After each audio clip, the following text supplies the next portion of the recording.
Teaching, Reasons and Passions. After my last video, two viewers, Vincent and Barak Ghani Ozturk, suggested that I do a frequently asked questions video. I really like this plan, mostly because I sensed that it might generate some great ideas in conversation. Plus, it might be just plain fun, and I'm a great believer in fun. So, here's the plan. If you have an idea for a question you'd like to ask me, put it in the comments section of this video. I can't guarantee that I'll answer all of them, but I'll do my best to answer the best and most common questions. So, hey, props to Barak Ghani Ozturk and Vincent for that idea. You guys definitely rock the cyber wasteland. Anyhow, in this video, I'd like to explore some of the deeper latencies of teaching and the pedagogical situation more generally, particularly as I've experienced them personally over the last 25 years or so. I want to do that for two reasons. First, I want to help those of us who are teachers to become better at it. And yes, that includes myself. But I also want to help those of you who are students to understand your teachers better, so that you can perceive our strengths and weaknesses more accurately and get more out of your contact with us. However, I should probably begin by describing the context of my personal experience, especially since that context inevitably shapes the nature and applicability of my insights. First, in terms of chronology, I'm in my 25th year of teaching psychology and philosophy full-time at the undergraduate and graduate levels. So my insights may or may not apply well to, say, teaching at the elementary school or high school levels, or in domains that are substantially removed from those of psychology and philosophy. Also, I should probably say at the outset that in this video, I'm not going to be looking so much at the immediate pragmatics of being a good teacher, such as having a firm grasp of content, or being able to articulate one's thoughts in a lucid, coherent way. That kind of stuff seems mostly self-evident to me. So instead, this video will focus on exploring the deep craft of teaching, its more distant hidden reaches rather than its immediately obvious prerequisites and demands. And finally, I'd like to acknowledge that all of my insights are coming out of my own personal experience, which may or may not apply to your experience as either a teacher or a student. Okay, so let's begin. In my last video, the one entitled 10 Life Lessons from Philosophy and Psychology, I explored the idea that we teach best what we most need to learn ourselves. Basically, I've discovered that when our teaching is connected somehow to our very human personal struggles in life, it makes what we're teaching much more accessible and inviting and, well, human to our students. That's because students can usually sense when something is really at stake in the classroom, as opposed to the times when they're simply being force-fed something pre-processed and pre-digested. So, teaching from the core of what's unresolved in us isn't necessarily a marker of our inadequacy as teachers, as common wisdom might tell us, but is often the ground and foundation of teaching's real potency.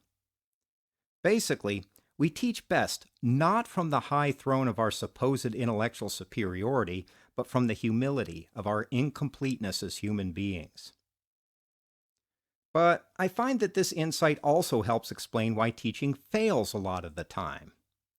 Of course, there are many complex reasons why people flounder as teachers.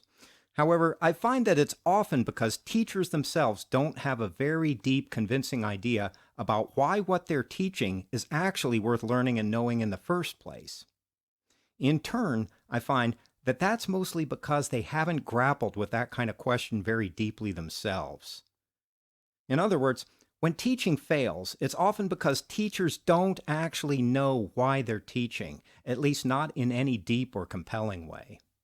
And that fairly common lapse would be okay if pedagogy were simply a matter of conveying abstract ideas coherently. But the problem is that students can often sense a flimsy or superficial rationale at play in the classroom, especially insofar as it affects a teacher's overall presence, as it usually does. And that problem is only compounded when that sense of superficiality ends up repelling and alienating a lot of students over extended periods of time. Let's look at an example. During my own tremendously misspent youth, I was pretty avidly interested in mathematics. But I found that when pressed, math teachers would usually justify their work mostly in terms of achieving concrete practical results in the world, like balancing our checkbooks, for instance, or making sure that our bridges don't fall into the river.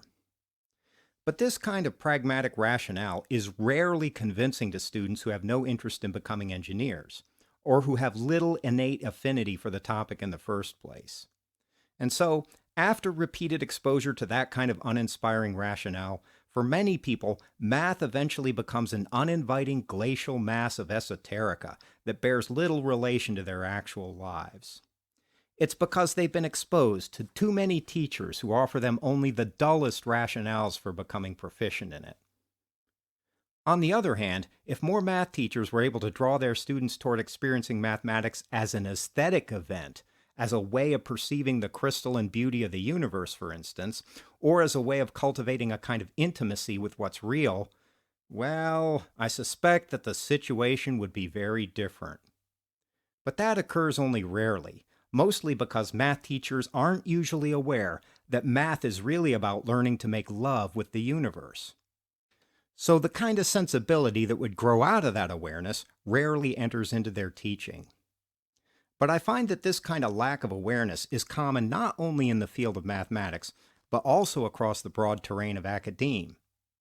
So, at this point, if I had to give a few words of advice to teachers, especially beginners in the craft, they would be: teach from the center of your humanity, and at the same time, try to see as deeply as possible into your real reasons for teaching. And then, if you can, allow those reasons to enter into your bloodstream, to infect your flesh and sinews, so that when you speak to your classes, your voice sounds with all of the force and poetry that breathes inside of you. But of course, this implies that knowing why we're teaching is really just the first step. It's equally important for us to allow ourselves to feel great passion for what we teach, as well as for the craft of teaching more generally. And then, of course, our task is to make that passion perceptible and accessible to our students, right alongside the details of the concrete content we convey. However, as its Latinate etymology suggests, the challenge here is that passion always entails a certain measure of vulnerability. That's because when we care deeply about anything in this world, we open ourselves to the possibility of being disappointed and hurt. Basically, suffering is the price we pay for caring about things. And in the case of teaching, it's pretty much inevitable that the gifts that we proffer so tenderly will be misunderstood and or rejected by some irreducible fraction of our students. The reality is that while we can connect with some students, none of us is the skeleton key to every student's soul. And so, as teachers, we have to be able to make peace with that unsettling reality. This is part of why being a teacher requires courage, which, as the great American psychologist Rollo May has observed, is not the mere absence of fear, but the capacity to move forward in the face of our fears.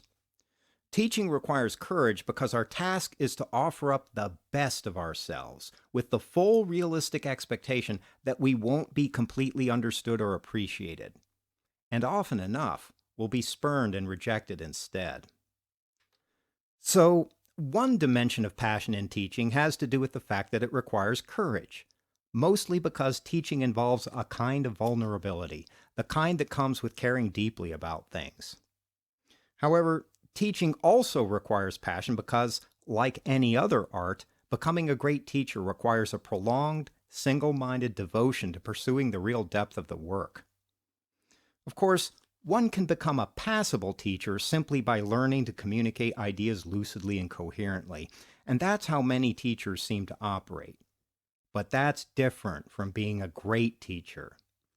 I find that, as a rule, great teachers don't allow their attention and energies to be unduly deflected into other pursuits, such as amassing a large number of scholarly credentials. Of course, it's common fodder in academic circles to suppose that everyone is simultaneously a great teacher and a great scholar. But in my experience, that's really just an academic myth. At least I've never personally encountered someone in the academic world whom I regard as genuinely great at both. And so, over time, I've come to see all of that kind of talk as a sort of academic fable. A little like the mythological centaur, perhaps. Half man, half horse, doesn't actually exist in reality. It seems to me that the deeper issue is that the muses that govern the craft of teaching favor only the pure of heart, only those with an abiding and unswerving sincerity to excel at it. That's because the work, when it's done right, is just too demanding for anyone else, too full of subtleties and reverses, and all of the meandering undercurrents of desire and disillusionment that flow through the sea of our human condition. And speaking of matters of the heart, it seems to me that it's vitally important for teachers to remain essentially students at heart, to retain our childlike capacity for spontaneous wonderment and radical amazement. For one thing, it seems to me that in the academic world, it's just too tempting to overindulge in the egoistic hubris of our purported intellectual superiority, which really only serves to widen the artificial divide between ourselves and our students. I use the word artificial here because it seems to me that underneath it all, we're all just students of life anyhow. Teachers and students alike, we're all caught in the maddening slipstream of human experience, and we're all trying to make sense of it somehow. So, at that fundamental level, I feel that we're all fellow travelers, despite our differences in ages or in our titles and credentials. And anyhow, in the end, life will be the teacher of us all. So I find that it's important to acknowledge that reality and to learn to live accordingly. Consequently, over time, I've adopted two basic rules of thumb that help me do this. First, in every single class, I try to learn at least one thing, usually from my students. And then, in every single class, I try to have a good time. I feel that if I come to class willing to learn and ready to have a good time, then my presence will automatically issue a subtle, implicit invitation to my students to do likewise. Anyhow, over time, I've learned that I'm not a saint. I'm just not enough of a martyr to teach solely for other people's benefit and not for my own too. Well, that may sound a little selfish, but it's also very real, at least in my experience. So my rule is that if I go to class and only one person learns something, and only one person enjoys himself that day, then that one person will be me. Of course, I hope that others will come along for the ride too, and usually they do.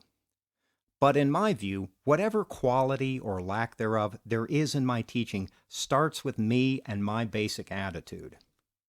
Anyway, how can I expect them to be students if I'm unwilling to be one myself?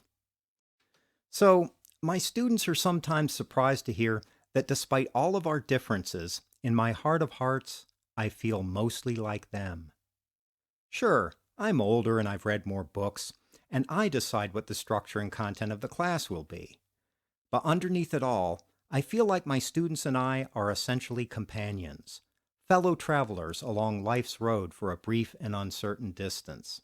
And it's my privilege and my passion to journey together with them for a while, as faithfully and as intelligently as I can. Okay, well, I have a lot more to say about all of this, but I want to keep this video under 15 minutes, especially since droning on for an hour and a half in one video probably isn't too inviting. So, if people like this video, I'll make more videos about teaching in the future. And once again, if you have a question you'd like to ask me, put it in the comments section of this video, and I'll see what I can do to answer them in an upcoming Frequently Asked Questions video. And finally, as always, thanks for taking the time and energy to watch this video, and also for simply being alive in this universe more generally. Take care.